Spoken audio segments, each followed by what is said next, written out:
The widow stood at her door watching the dust cloud approach, knowing that feeding hungry cowboys would be the first decision she had made for herself in 3 years.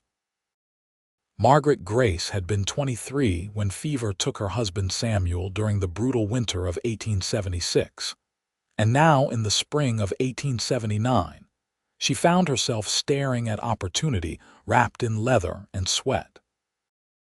The ranch foreman had sent word that a crew would be passing through Wichita, Kansas on their way north to deliver cattle, and they needed a hot meal before the long push ahead.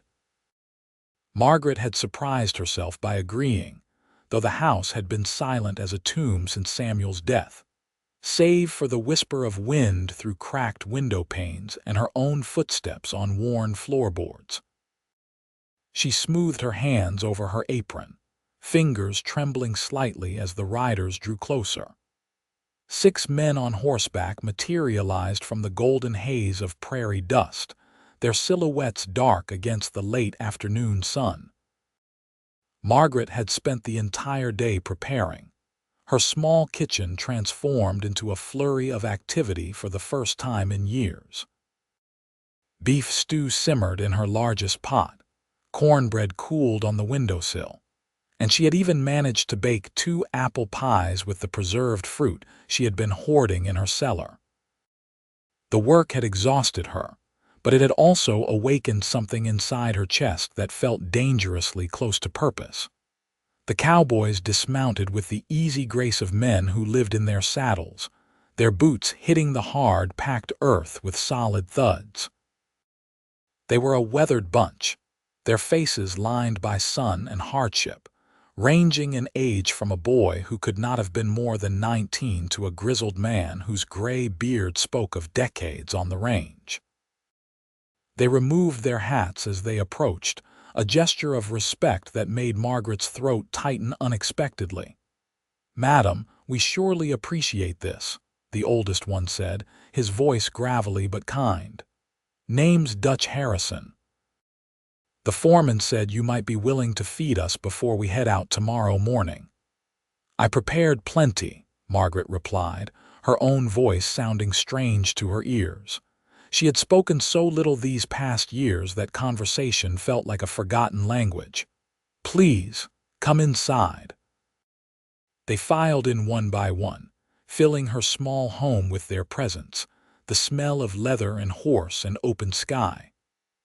Margaret busied herself ladling stew into bowls, slicing cornbread, pouring coffee from the pot that had been percolating for the past hour.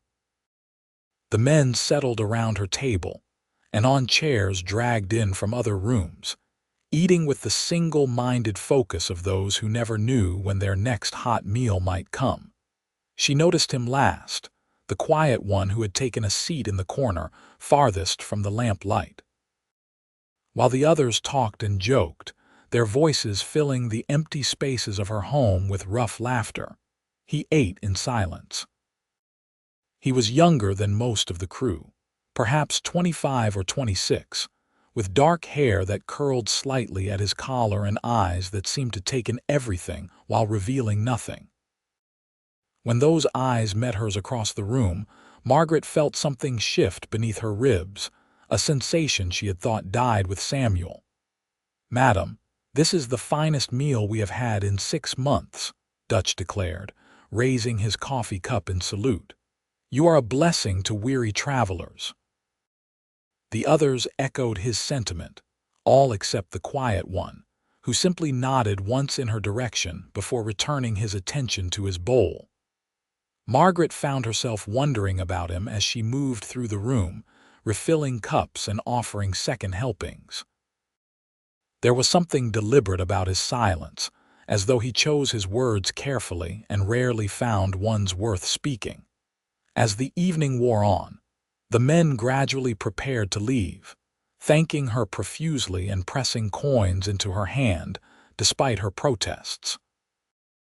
They would camp on the outskirts of town tonight and be gone by dawn, pushing their herd north toward better grazing lands in Nebraska. Margaret accepted their payment with quiet dignity, already calculating how much closer, It brought her to affording new chickens for her empty coop.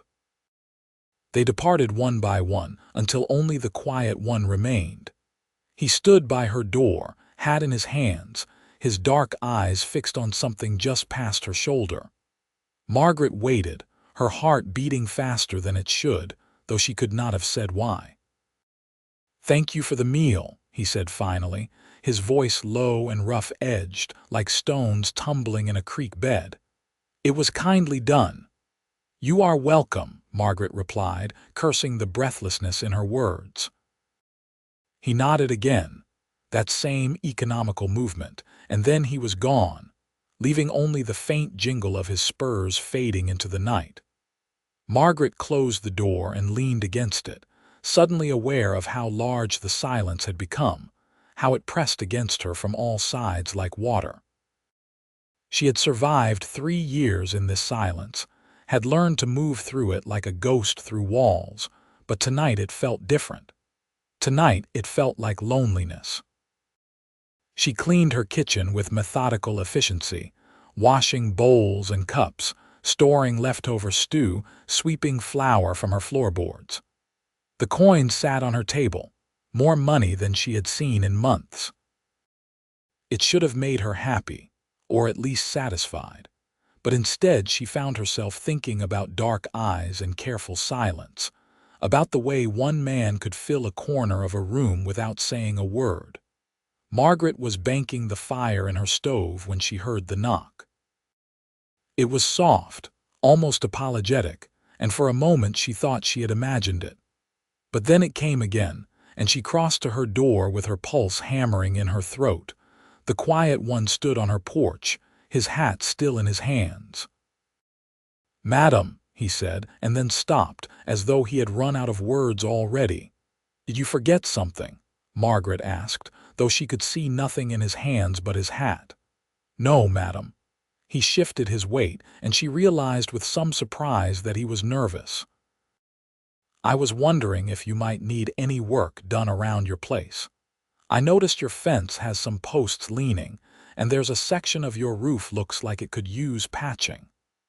Margaret stared at him, confusion warring with something else she did not want to name. "The crew is leaving tomorrow morning. You said so yourself." "They are," he agreed, "but I do not have to go with them." "Why would you stay here?" The question came out sharper than she intended, edged with 3 years of learning not to trust unexpected kindness. He met her eyes then, and she saw something in them that made her breath catch. "Because you made me remember what home feels like, and I have been on the trail for 5 years trying to forget that I miss it." The honesty of it struck her like a physical blow. Margaret had built walls around herself, thick and high, constructed from grief and necessity and the hard lessons of widowhood. But this man with his quiet words and careful eyes had found a crack she did not know existed. "I cannot pay much," she heard herself say. "I do not need much," he replied. "Just supper if you are willing to cook it." "What is your name?" Margaret asked, realizing she had fed him and talked about him in her mind for hours without knowing this most basic thing. "Jacob Anderson, madam. Folks call me Jake." "I am Margaret Grace." "You can call me Margaret if you are going to be staying." He nodded, a ghost of something that might have been a smile touching his mouth. "Margaret, then. I will be back tomorrow evening if that suits you." "That suits me fine," she said, and watched him walk back into the darkness, her heart beating a rhythm she had thought it had forgotten. Sleep came reluctantly that night, her mind too full of questions and possibilities. She had been alone for so long that the thought of another person in her space, even just for meals, felt both terrifying and thrilling.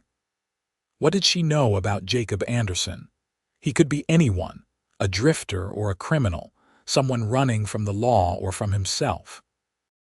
But something in his eyes had seemed honest, and Margaret had learned to trust her instincts about people, even if she no longer trusted much else. She rose with the sun, as she always did, and went about her morning routine with mechanical precision. There were eggs to gather from the few chickens she had left, though they had grown old and contrary and laid only sporadically now. There was bread to bake, though she only ever made small portions for herself. There was water to haul from the well, gardens to tend, endless small tasks that filled her days without ever making them feel full. But today felt different. Today, she found herself glancing at the angle of the sun, calculating hours until evening. Today she made extra bread, mixing the dough with more care than usual. Today she went through her larder and planned a proper meal, not the scraps and leftovers she usually ate standing at her counter. The afternoon stretched long and golden, the Kansas prairie showing off its spring finest. Margaret had always loved this land, even when it tried to kill her with its extremes, its burning summers and brutal winters. She had come here as a bride at 19, following Samuel from Missouri with stars in her eyes and plans in her heart. They were going to build something together, a ranch that would grow and prosper, children who would fill these empty acres with life. But fever had come instead, swift and merciless, and Samuel was buried on the hill behind the house beneath a marker Margaret had carved herself. The ranch plans died with him, the dream children never born. She had survived on vegetables from her garden, on sewing work for the women in town, on slowly selling off the things Samuel had left behind. The cattle went first, then the good horses, then piece by piece anything of value until she was left with this house and the land it sat on and nothing much else. Margaret was peeling potatoes when she saw him coming across the prairie, a lone figure on a sturdy bay horse, leading another horse behind him loaded with supplies. Jacob Anderson arrived as the sun was painting the sky in shades of orange and pink, dismounting with that same easy grace she had noticed yesterday. He had tools strapped to his saddle, she saw, and lumber tied to the pack horse. "Evening," he said, removing his hat. "Evening," she replied, wiping her hands on her apron. "You bought supplies. Figured I should have what I need to do the job proper," he explained. "I noticed yesterday you need more than just fence repair. Your front steps are rotting through and that barn door does not hang right." "I know," Margaret said quietly. "I have known for a long time, I just could not fix them myself." "Well, that is what I am here for now." He glanced toward the house, and she saw something almost shy in his expression. "Is it still all right, me staying to do this work?" "It is all right," she confirmed, surprised by how much she meant it. "I am making supper now if you want to wash up at the pump." She watched him tend to his horses first, making sure they had water and grain before he saw to his own comfort. It spoke well of him, that consideration for his animals. Samuel had been the same way, always putting the livestock first because they depended on him in ways another man could not. The meal she had prepared was simpler than yesterday's feast, but she had still put care into it. Fried chicken from one of her older hens who had stopped laying, mashed potatoes with gravy green beans she had preserved last summer, and fresh bread with butter. Jacob sat at her table, the same spot he had occupied yesterday, and ate with quiet appreciation. "You did not have to kill a chicken for me," he said after a while. "She was old and not producing any more," Margaret replied. "It was time." He nodded, accepting this, and they fell into silence, but it was not an uncomfortable silence. Margaret found herself studying him in the lamplight, noting details she had missed yesterday. He had a scar through his left eyebrow, thin and white with age. His hands were scarred too, the marks of hard work and harder living. But they were clean hands, scrubbed carefully at her pump, with short, neat nails and long fingers. "How long have you been on the trail?" she asked, surprising herself with the question. Jacob looked up from his plate, considering her for a long moment before answering. 5 years, near about." Since I was 21. Where are you from originally? Tennessee. My folks had a farm in the eastern part of the state. His voice took on a distant quality, as though he was looking at something far away. My pa died when I was 17. Creek accident, flash flood came through. After that, my ma tried to keep the place going, but it was too much for her. She remarried a year later to a man who did not want another man's son around, even if I was nearly grown. So I left. I am sorry, Margaret said softly, recognizing the pain of loss in his words. It was a long time ago. He took a sip of his coffee, his eyes distant. I worked ranches all through Tennessee and Arkansas, learning the trade. Then I signed on with an outfit heading west, and I have been moving ever since. Following work, following herds, never stopping long enough to put down roots. What made you stop now? The question hung in the air between them, heavy with implications. Jacob met her eyes again, and she saw that same honesty she had glimpsed last night. I got tired, I guess. Tired of sleeping on the ground. Tired of eating beans from a can. Tired of not having anything that was mine.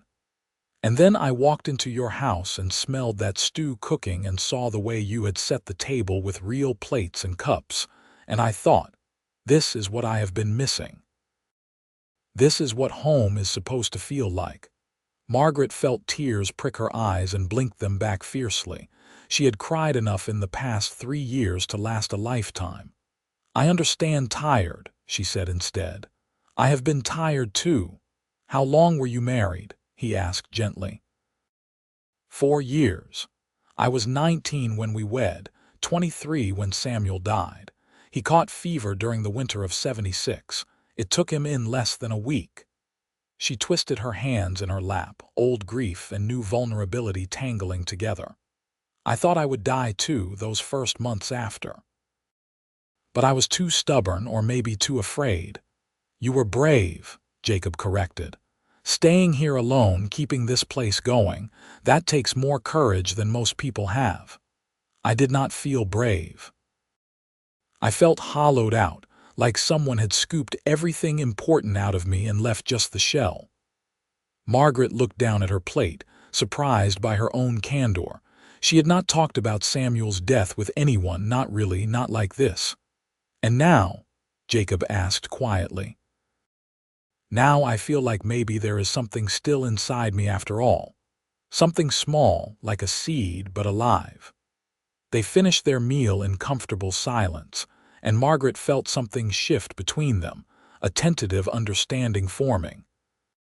When Jacob stood to leave, promising to return the next day to start on the repairs, Margaret found herself not wanting him to go. But she said nothing, just walked him to the door and watched him ride off into the darkness, his figure becoming one with the night. He came back the next evening, just as he had promised, and the evening after that, and the one after that. A pattern emerged, comfortable in its predictability. Jacob would arrive in the late afternoon and work until dusk, fixing fence posts or patching the roof or shoring up the barn. Then he would wash at the pump and come inside for supper, and they would eat together and talk in their quiet way, sharing pieces of themselves like offerings. Margaret learned that he had a sister still in Tennessee, married with children now, whom he had not seen in years. She learned that he loved horses more than cattle, that he could read and write because his mother had insisted on it, that he had a weakness for apple pie that made her bake one every few days just to see the pleasure in his eyes. He learned that she had wanted 6 children, 3 boys and 3 girls, their names already chosen and written in the margins of her Bible. He learned that she sang while she worked, old hymns mostly, her voice soft and sweet. He learned that she was afraid of storms because lightning had struck near the house once, and the thunder had been so loud she thought the world was ending.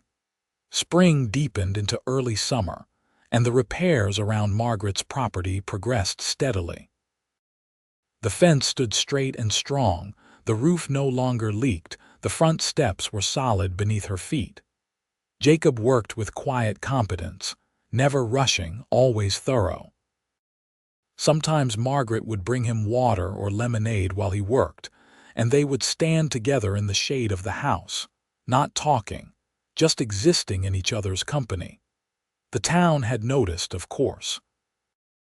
Wichita was small enough that everyone knew everyone's business, and a young man working at the widow Grace's place did not go unremarked.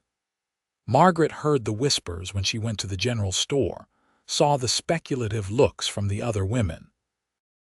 Some were kind, hoping she had found happiness again. Others were less generous, suggesting impropriety and questioning her virtue. Mrs. Henderson, the banker's wife, cornered her one afternoon outside the mercantile. She was a large woman with a large opinion of herself, the sort who had appointed herself guardian of the town's morality despite having none herself. "Margaret, dear," she said, her voice dripping with false sweetness, "people are talking about that cowboy who has taken up residence at your place." "He has not taken up residence," Margaret replied evenly. "He is doing repairs in exchange for supper. That is all. Of course, dear, of course. But you must understand how it looks. A young woman alone, a young man coming around every evening. People will draw conclusions." "Let them draw whatever conclusions they like," Margaret said, feeling her spine stiffen. "I know the truth, and that is enough for me." Mrs. Henderson's eyes narrowed. "Pride comes before a fall, Margaret. You would do well to remember that you are a widow and you have a reputation to maintain." "I am a widow, yes," Margaret agreed. "But I am also a woman trying to survive on her own, and if Jacob Anderson's help allows me to keep my home, then I will accept it gratefully and let the gossips say what they will." She walked away before Mrs. Henderson could respond, her hands shaking with anger and adrenaline. She had been quiet for so long, accepting the town's pity and their judgment with equal silence, but something in her had changed. Jacob had changed her, or maybe she had changed herself. Either way, she was tired of being afraid. That evening she told Jacob about the encounter, her words spilling out in a rush. He listened quietly, his face unreadable in the lamplight. "I can stop coming," he said when she finished. "I do not want to cause you trouble." "No," Margaret said fiercely. "I do not want you to stop. I just wanted you to know what people are saying." "I know what people say about drifters and cowboys," Jacob replied. "I have heard it all my life, but I also know who I am, and I know my intentions are honorable." He paused, his dark eyes searching her face. "Are they causing you real trouble, Margaret? Will they make life harder for you?" "They might," she admitted. "But they have been making life hard for me since Samuel died. At least now I have a reason that feels worth it." Something flickered in his expression, there and gone too fast for her to read. "Worth it," he repeated softly.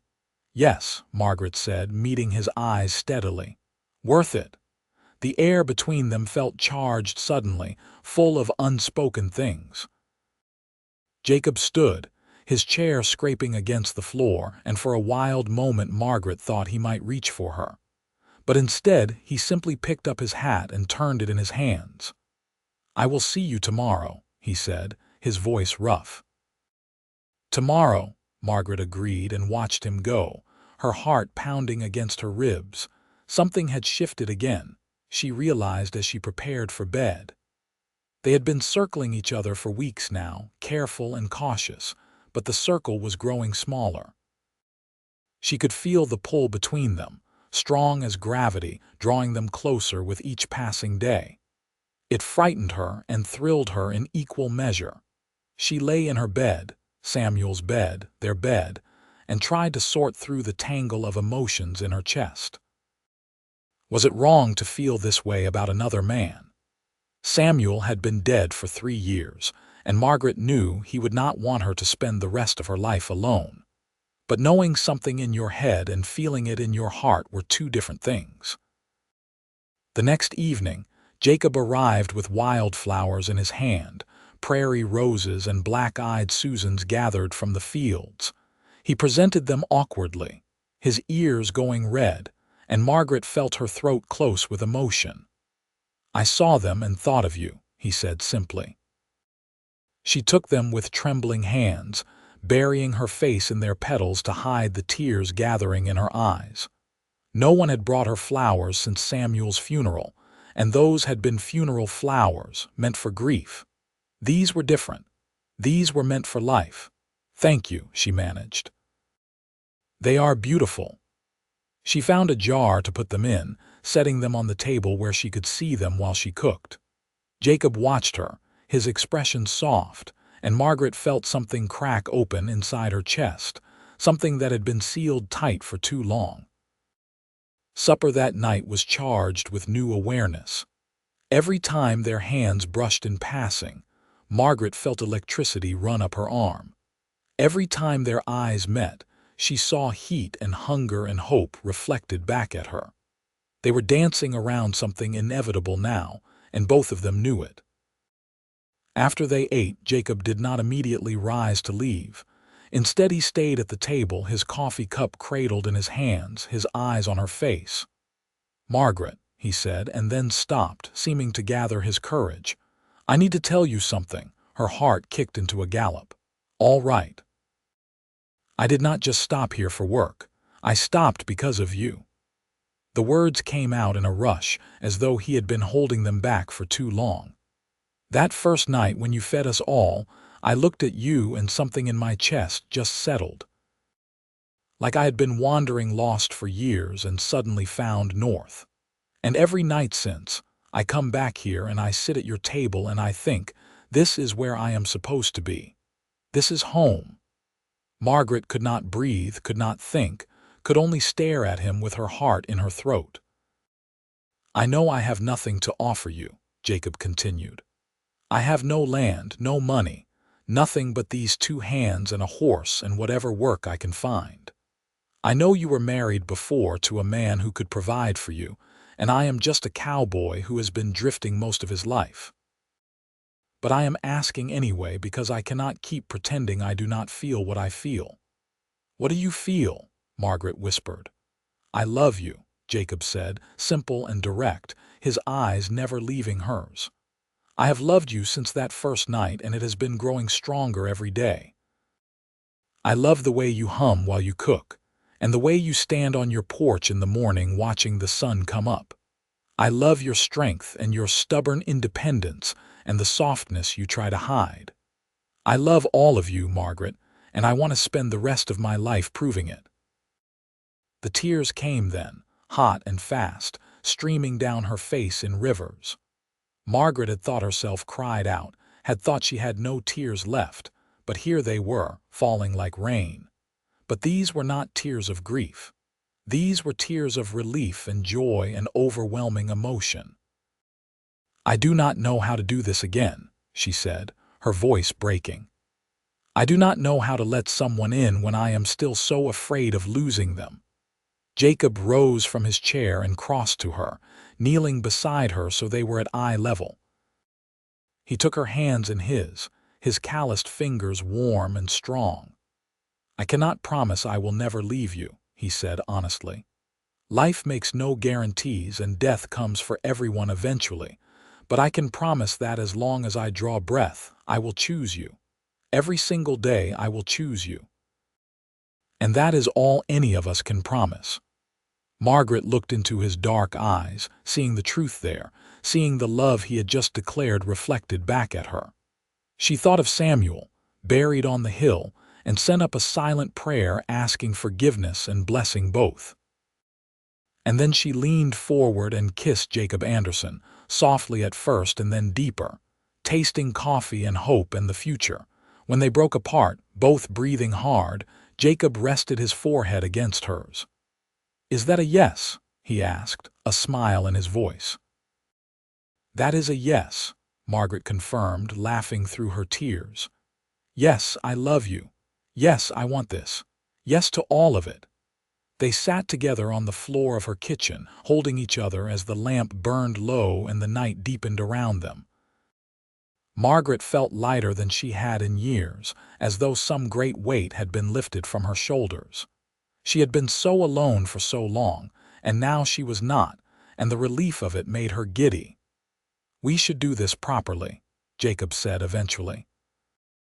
"I should court you right, let the town see that my intentions are honorable." "The town already has opinions," Margaret pointed out. "But yes, I would like that. I would like to be courted." So they courted in the old-fashioned way, with Sunday walks and picnics by the creek, and Jacob sitting on her porch in the evenings playing his harmonica while she darned socks. The gossip intensified, but so did Margaret's happiness, and she found she cared less and less what Mrs. Henderson and her ilk thought. Jacob made her laugh with his dry humor and his observations about ranch life. He brought her small gifts, a ribbon from the mercantile, a book of poetry he had saved up to buy. He was patient with her fears and her occasional moments of grief, understanding that loving him did not mean forgetting Samuel. In July, Jacob took her to the 4th of July celebration in town, and they danced together for the first time under strings of lanterns and stars. Margaret wore her best dress, a blue calico she had not worn since before Samuel's death, and Jacob had bought a new shirt for the occasion. They moved together easily, naturally, as though they had been dancing together for years instead of months. "People are staring," Margaret murmured as they swayed to the fiddle music. "Let them stare," Jacob replied. "I am dancing with the most beautiful woman in Kansas. Let them be jealous." She laughed and buried her face in his shoulder, breathing in the scent of him, soap and leather and the faint smell of horses that never quite washed out. She felt safe in his arms, cherished, and it was a feeling she had thought she might never experience again. Later, as they walked home under the vast prairie sky, Jacob took her hand and held it, their fingers interlaced. The moon was nearly full, painting everything in shades of silver and shadow. "I have been saving my wages," he said quietly. "From the work I have been doing for the ranchers around here, I have almost enough to buy some cattle, start a small herd." Margaret's heart leaped. "You are staying then? For good? If you will have me, I am never leaving." He stopped walking and turned to face her, his expression serious in the moonlight. "I want to build a life here, Margaret. With you, if you will let me. I want to expand your ranch, build it back up to what you and Samuel dreamed of. I want to fill that house with the children you wanted. I want to grow old on this land, watching our grandchildren play in those fields." "That is a lot of wanting," Margaret said, her voice shaky. "It is," he agreed. "Too much." "No," she whispered. "Not too much, just exactly enough."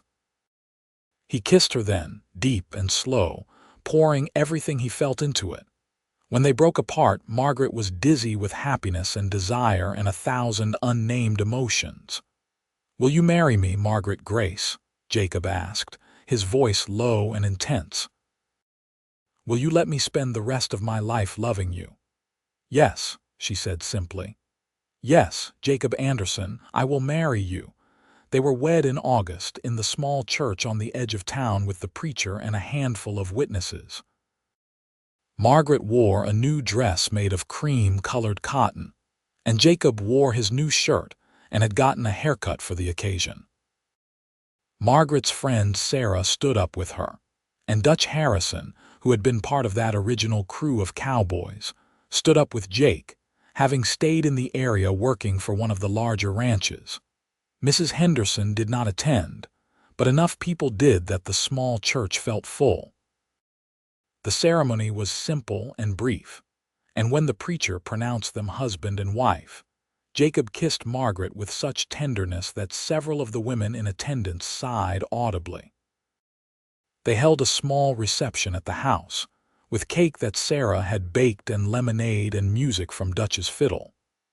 As the sun began to set, painting the sky in brilliant oranges and pinks, their guests gradually departed, leaving Jacob and Margaret alone for the first time as husband and wife. Margaret stood on her porch, their porch now, watching the last wagon disappear down the road. Jacob came up behind her and wrapped his arms around her waist, pulling her back against his chest. "Happy," he murmured into her hair. "More than I thought possible," Margaret admitted. "I thought I was done with happiness. I thought I had used up my share." "Maybe we get more than one share," Jacob suggested. "Maybe we get as much as we are willing to reach for." She turned in his arms to face him, reaching up to touch his face, tracing the scar through his eyebrow with her fingertip. "I am glad you came back that first night. I am glad you kept coming back." "I will always come back to you," he promised. "No matter where I go or what I am doing, I will always find my way home to you." They went inside together, closing the door on the world, and Margaret felt the last of her walls crumble away. She had protected herself for so long, had wrapped her heart in armor to keep it safe, but there was no safety in isolation.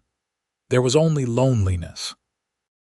Real safety came from being known and loved anyway, from trusting someone else with all your broken pieces and letting them help you put them back together.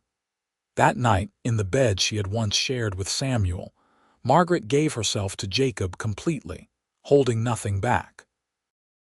And in the giving, she found herself made whole again, transformed from widow to wife, from alone to beloved. They moved together with tenderness and passion, learning each other's bodies, creating new memories to overlay the old. Afterward, lying tangled in the sheets with Jacob's arm around her and her head on his chest, Margaret listened to the steady beat of his heart and felt peace settle over her like a blanket. "I love you," she whispered into the darkness. "I love you too," he replied, his fingers tracing lazy patterns on her shoulder. "I am going to love you every day for the rest of our lives." And he did. The years that followed were not always easy, but they were good, filled with the kind of happiness that comes from hard work and deep commitment. Jacob bought his cattle, 10 head to start, and slowly built them into a thriving herd.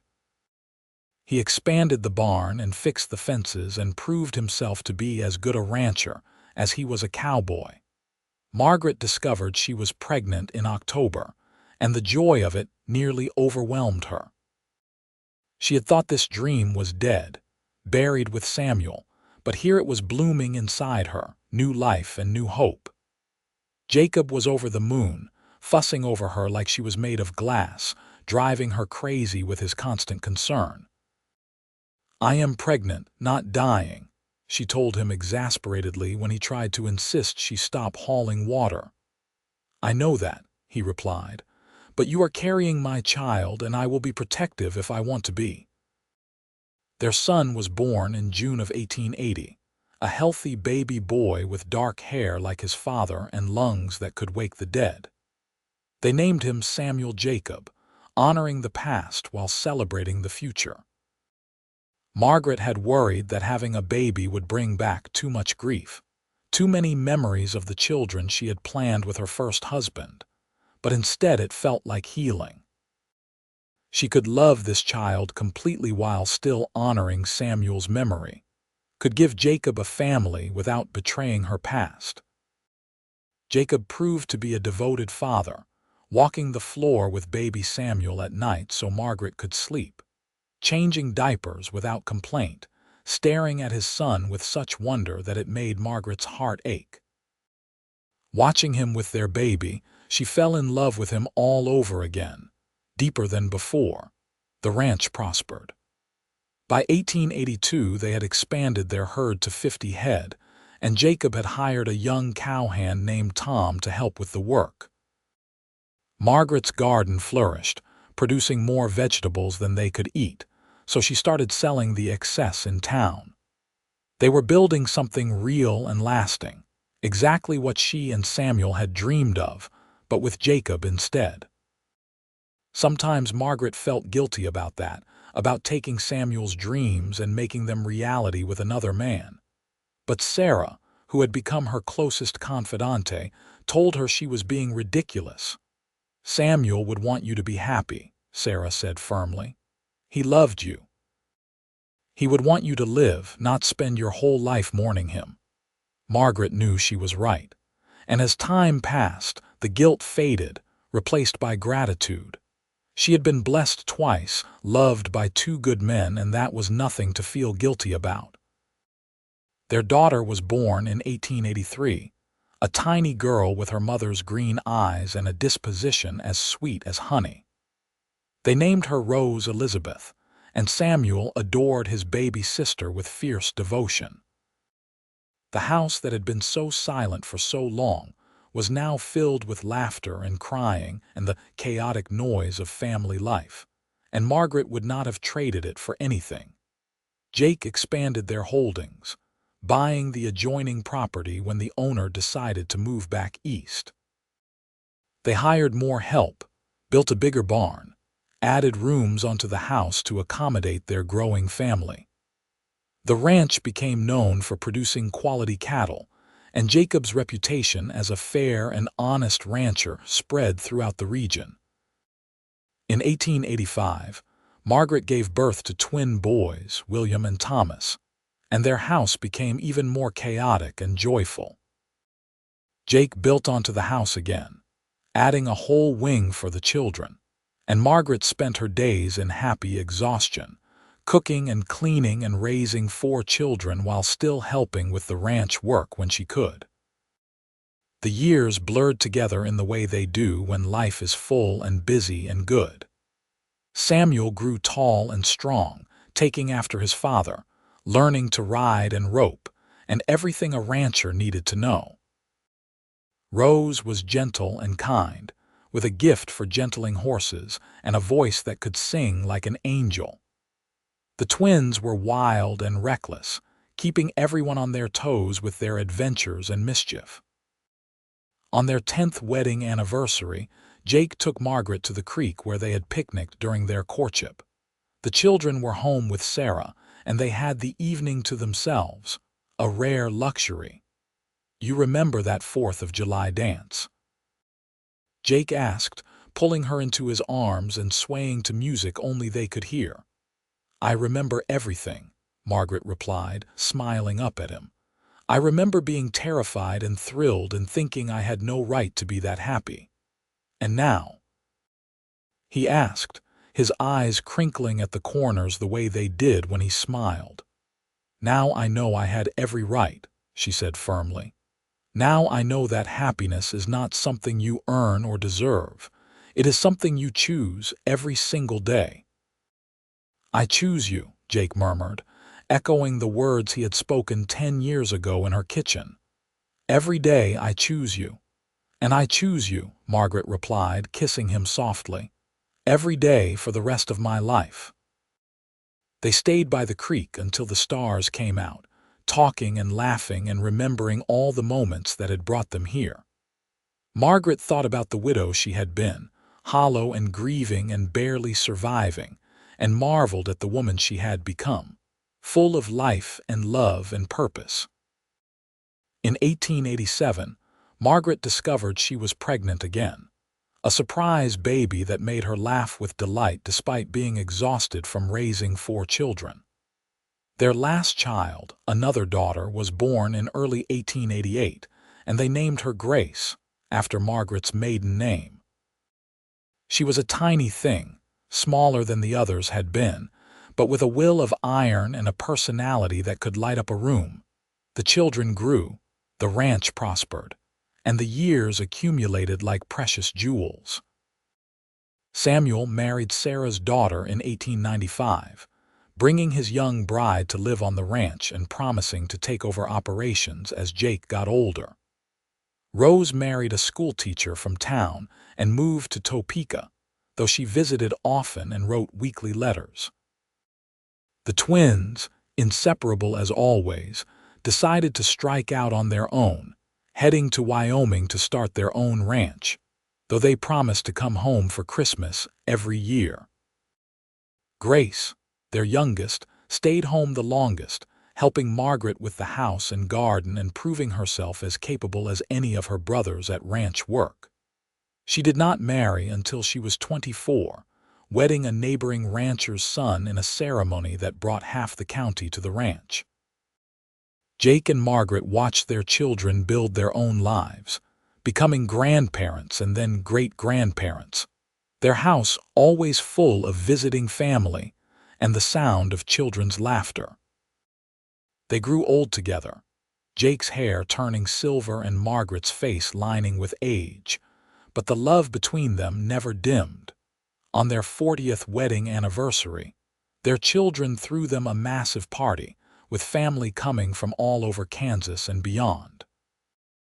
The ranch they had built together was now one of the largest and most successful in the region, and their descendants numbered in the dozens.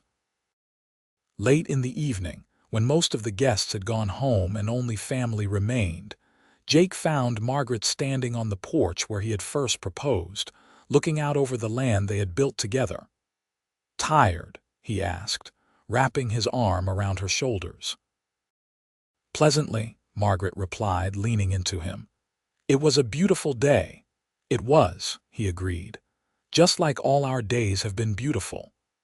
Margaret turned to look at him, this man who had walked into her life 21 years after she was born, when she had thought her life was over. He had gray in his hair now and lines on his face, but his eyes were still the same, dark and warm and full of love. "You remember what you said to me that second night?" she asked. "When you showed up at my door and asked if I had work that needed doing." "I said a lot of things that night," Jake replied with a smile. "You said I made you remember what home feels like," Margaret reminded him. "You said you had been trying to forget you missed it."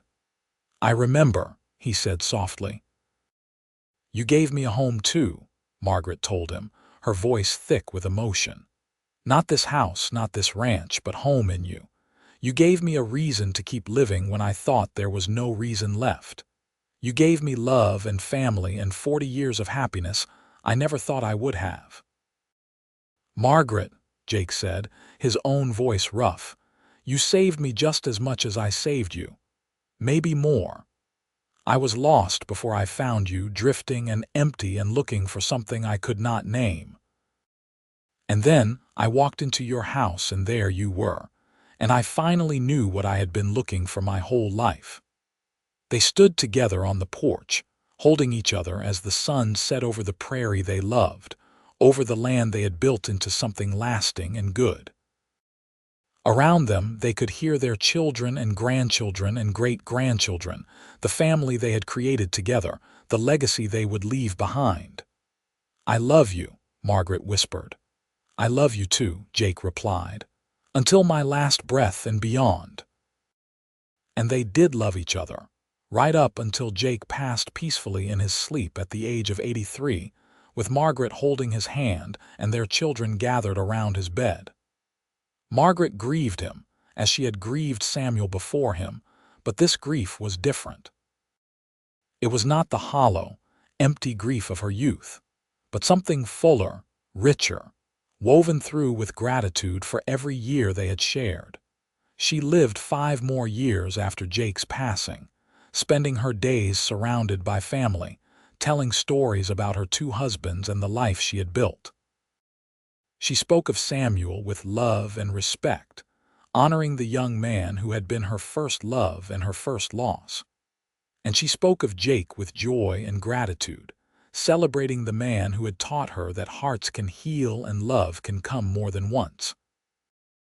On a spring morning in 1924, Margaret Grace Anderson passed away in her sleep at the age of 91, in the bed she had shared with both her husbands, in the house that had seen so much life and love. Her children buried her on the hill behind the house, between Samuel's grave and Jake's, and on her marker they inscribed the words she had requested. "Beloved wife, mother, grandmother, she loved deeply, twice, and lived fully." The ranch continued for generations, passed down through Samuel's children and their children after that, a lasting testament to what 2 people could build when they chose love over fear, hope over despair, and each other over loneliness. And every spring, Wildflowers would bloom on that hill where three graves stood together, prairie roses and black-eyed Susans that seemed to grow nowhere else on the property, as though the land itself remembered the love story that had unfolded there. In the end, Margaret's story was not one of loss, though loss had shaped her. It was a story of resilience and second chances, of a widow who dared to open her heart again, and a cowboy who chose to stay when he could have kept drifting. It was a story of one meal that became a lifetime of meals, of one quiet man who returned every night until a grieving woman understood that love was not a finite resource but an infinite one, capable of expanding to hold both memory and hope, past and future, grief and joy all at once. And somewhere in heaven, or wherever the souls of good men go, Samuel Grace and Jacob Anderson looked down on the family they had both helped create and smiled, knowing that love, real love, never dies but simply transforms, passing from one generation to the next like a torch in the darkness, lighting the way home.